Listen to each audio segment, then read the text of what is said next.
Everyone, good morning সবাইকে। কেমন আছো বন্ধুরা? আশা করব অনেক ভালো আছো।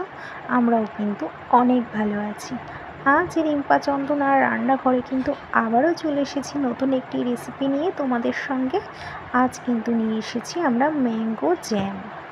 আজ কিন্তু আমরা বানাবো ম্যাঙ্গো জ্যাম, সেটাই কিন্তু আজকে তোমাদের সঙ্গে শেয়ার করছি।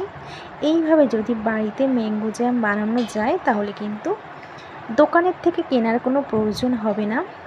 এই ম্যাঙ্গো জ্যাম দিয়েই কিন্তু বা ব্রেডের সঙ্গে কিন্তু খেতে দারুণ লাগে। আর বাড়িতে যদি ছোট বাচ্চারা থাকে তাহলে তো কোনো কথাই না, ছোট বাচ্চারা কিন্তু এই জ্যাম খেতে খুবই ভালোবাসে।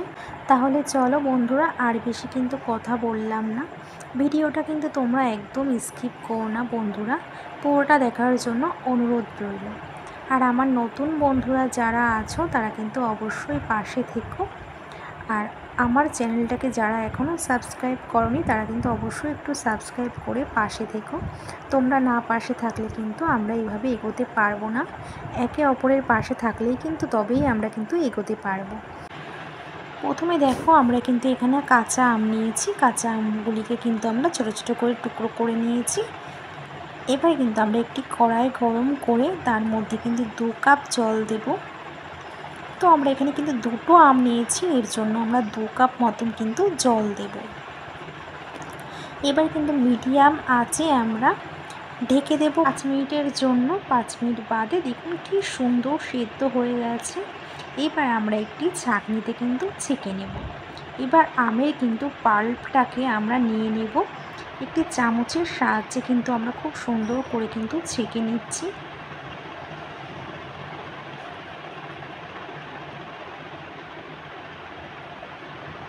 তো দেখো, আমাদের আমের পাল্পটা কিন্তু বার করা হয়ে গেছে। খুব সুন্দর একটি কালার এসেছে, একদম ন্যাচারাল কালার। আমরা কিন্তু কোনো রকম ফুড কালার ব্যবহার করিনি, একদমই কিন্তু ন্যাচারাল করেছি।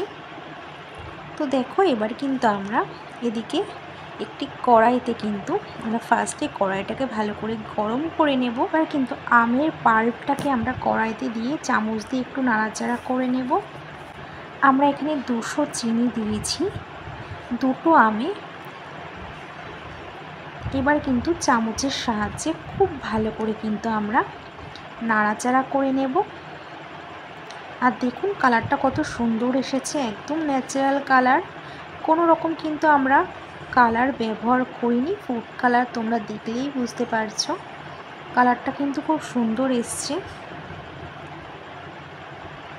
এবার কিন্তু লো আছে 10 থেকে কিন্তু 15 মিনিট মতন আমরা নাড়তে থাকবো। মাঝখানে আমরা স্বাদের ব্যালেন্সের জন্য সামান্য কিন্তু বিট লবণ দেব। এবার কিন্তু আমরা আবারও কিন্তু চামচের সাহায্যে ভালো করে কিন্তু নাড়তে থাকবো।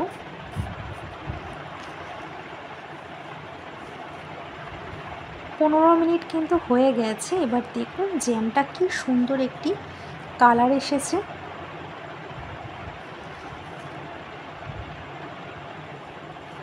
খুব সুন্দর কিন্তু ঘন একটি ভাব চলে এসেছে, দেখলেই বুঝতে পারবে। এবার কিন্তু আমরা একটি প্লেটে একটু দেখাচ্ছি সামান্য একটু দিয়ে যে জ্যামটা কিন্তু গড়িয়ে পড়ছে না, তোমরা দেখলেই বুঝতে পারবে। এবার কিন্তু ঠান্ডা করে আমরা এখানে একটি জার নিয়েছি, সেই জারেই কিন্তু আমরা ভরে নেব। দেখুন কত সুন্দর একটি কালার এসেছে, একদম ন্যাচারাল কালার। আমরা কিন্তু কোনো রকম কালার ব্যবহার করিনি। তো তৈরি হয়ে গেছে কিন্তু আজকে আমাদের ম্যাঙ্গো জ্যাম। দেখলেই বুঝতে পারবে তোমরা কতটা ভালো লাগছে দেখতে। পুরো মনে হচ্ছে যে দোকান থেকে কিন্তু কিনে এনেছি, কোনো অংশে কিন্তু কম না, একদম ন্যাচারাল কালার এসছে। তো বন্ধুরা, কেমন লাগলো আজকে আমাদের ম্যাঙ্গো জ্যামের রেসিপিটা? তোমরাও কিন্তু বাড়িতে এইভাবে একবার ট্রাই করে দেখতে পারো। ছোট বাচ্চারা খেতে কিন্তু খুবই পছন্দ করে এই জ্যাম, ম্যাঙ্গো জ্যাম। দোকান থেকে কেনার কিন্তু কোনো প্রয়োজন নেই বন্ধুরা। বাড়িতেই যদি এত সুন্দরভাবে বানানো যায় ম্যাঙ্গো জ্যাম, তাহলে তো কোনো কথাই না। তো আমরা এখানে কিন্তু ব্রেডের সঙ্গে একটু জ্যাম দিয়ে তোমাদের দেখাচ্ছি যে কতটা সুন্দর হয়েছে। সত্যি বলতে খেতে কিন্তু অনেক সুন্দর লেগেছে, কালারটা কিন্তু অনেক সুন্দর এসছে বন্ধুরা। তো বন্ধুরা, কেমন হয়েছে আজকে আমাদের এই রেসিপিটা, ম্যাঙ্গো জ্যামের এই রেসিপিটা? যদি এই রেসিপিটা তোমাদের ভালো লেগে থাকে তাহলে কিন্তু তোমরা অবশ্যই একটি কমেন্ট করে জানিও। তো বন্ধুরা, আজ এই পর্যন্তই, আবার দেখা হবে নেক্সট ভিডিওতে। ততক্ষণ তোমরা সুস্থ থেকো, ভালো থেকো।